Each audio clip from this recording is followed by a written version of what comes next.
What's happening, my beautiful people? My name is Mike LaBelle. Welcome back to the YouTube channel. It is that time of the year. Controls, camera view, game settings. This will change the way that you perform, guaranteed. If this helps you, please drop a like on the video, share it around. It's one of my most frequently asked questions. I'm gonna give you the goods. As for the preset, I'm going competitive because if you play online, this is where you need to be. So you don't get auto shots, you don't get assisted headers. Shot assistance, I would recommend stay unassisted. Time finishing, turn that bad boy on. If you have not used time finishing previously, it has played a major factor in success throughout previous installments. Have this on. If you want to be an upper level player, you will need this at some point with different shot types and advancements and trying to find those margins.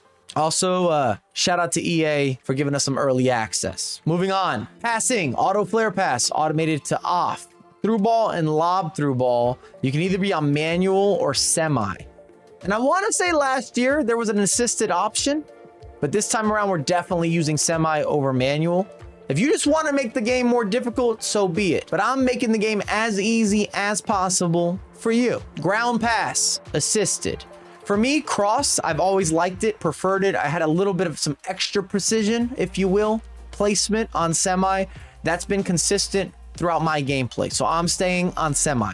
But I also understand if you don't want to make that swap. Lob pass can stay assisted. Pass receiver lock, I prefer late. If you want to do it at the beginning of an animation, it's powering up. There's plenty of room for subjectivity, but I'm giving you my thoughts and the breakdown. Precision pass, I'm going to start on normal. By definition, adjust the speed of precision aim at a high sensitivity. The aim will always match your left stick angle input, making it more responsive yet more challenging to aim precisely. I'm starting on normal, as anybody should, and that's kind of where my recommendation stands. If I need to amend anything, I'll do that in the comments section. Defending, auto clearances, they're off. Clearance assistance, we're gonna be on directional. It's not going to be drastic as a shift if you go to classic, but we're gonna be on directional. Trying to give you my takes within the ecosystem of game settings, controls, intricacies for success, the particulars that matter.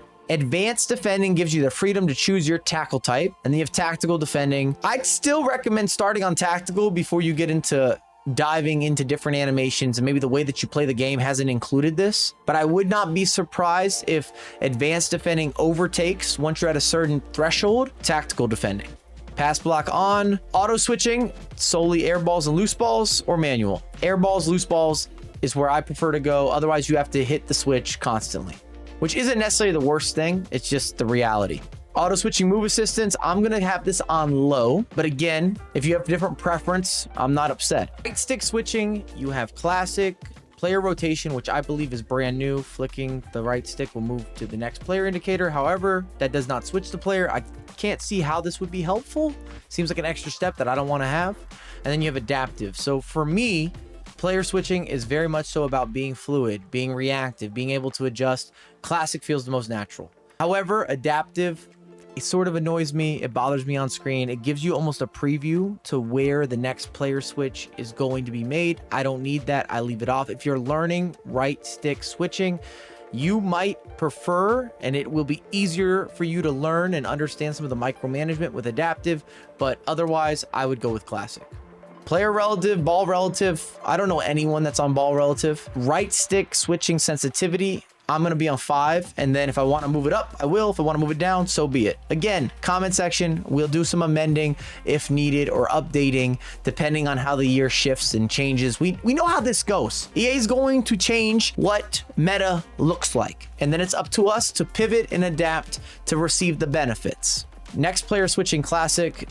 Player lock, you're going to need this again, especially as titles have moved more and more defensive in terms of the assistance, the contain, the benefits of not always doing everything manual. I'm not co-signing it, but the player lock where you have the ability to check into space, to find certain runs, to isolate player matchups, turn that on. Same with icon switching, even though last year, not very popular. You might not need it, you might not use it, but have it on. Dribbling, brand new orbit dribbling, and I hate the commands of these buttons. So I kind of hope it's not overpowered, or we can shift them, L1 and L2, and then also the left stick moving. To me, that doesn't feel intuitive. doesn't feel natural. First take. Save assistance, semi. Analog sprint, the trigger effect are now both turned off by default.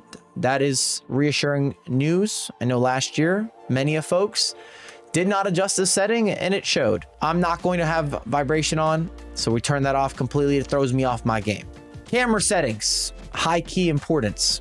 We're going to start with last year where we went into co-op, gave you a little bit more of the pitch to work with, and then go to custom, set this up. I'm going to start on a 17.3. Actually, I might even do a 15.5 and I'll maneuver it. The most important part of this is that you have co-op. It's either co-op or tele broadcast are the two major successful camera views. Tactical is brand new. It's TBD, but I don't like the angling on the virtual pitch. Again, I'm building consistency. I'm preaching consistency. And if you have an uneven pitch, it shifts the way that you interpret the game. I also have competed. I commentate on all the pros. I take that into consideration with these recommendations, as you should. Co-op 15.5 to start. This can be shifted around just depending if you want a little more of the pitch on display. Power shot zoom, a lot of folks turn this off, but I'm kind of liking the extra, the little zoom in. I've gotten used to it. It doesn't throw off my timing. I'm feeling as if I'm in a John Wick moment. It's staying on for me, but the majority, I believe, will turn this off. Visual, player name and indicator, player name, default size is good with yours truly. You can mess around with the radar, 3D, 2D, or off. You should use the radar. Do not turn that off. Scrolling lineups now is defaulted to being turned off, which is a good move. I always had to turn that off manually every single year. Input overlay, I'm going to start with it on. If you're learning the game, if this is something that's new for you, I highly recommend having it on. If it gets in the way or it interferes, you don't need it, you don't want it, you don't want to review it later on and throughout your journey, turn it off. Controller settings, and I make some key changes that I believe makes the game easier on you, but you have to be open to committing to these shifts. Everything is defaulted to classic, but we're gonna have a slight custom. I'm not changing anything with the attack. That works, that has free flow, it's fluid. However, defending, tackle, contain, teammate, contain. I don't like holding R1 to double team. So what I'm gonna do is I'm gonna take the tackle button, it's now to X, and then I don't use the contain button at all. So now we have the teammate contain and the tackle button. Let me show you exactly what this looks like, why this is relevant. Your tackle button is here, and then your double team button is there.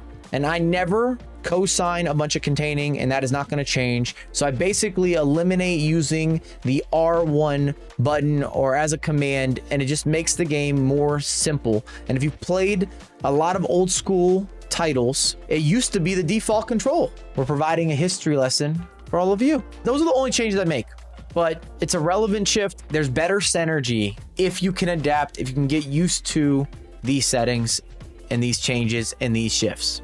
As a disclaimer, it might take a little time. Let me know your thoughts. We can go back and forth in the comments section. I'd like to see your settings, especially if you're running something a little unusual. As you're getting started, even more so in a new game cycle, the way that you set up for success plays a major factor with getting better results, improving on the virtual pitch. Those are the best settings, camera view, and my personal controls that I highly recommend. Let me know again in the comments if you have any questions, and I will be uploading tips and tutorials every single day on this channel.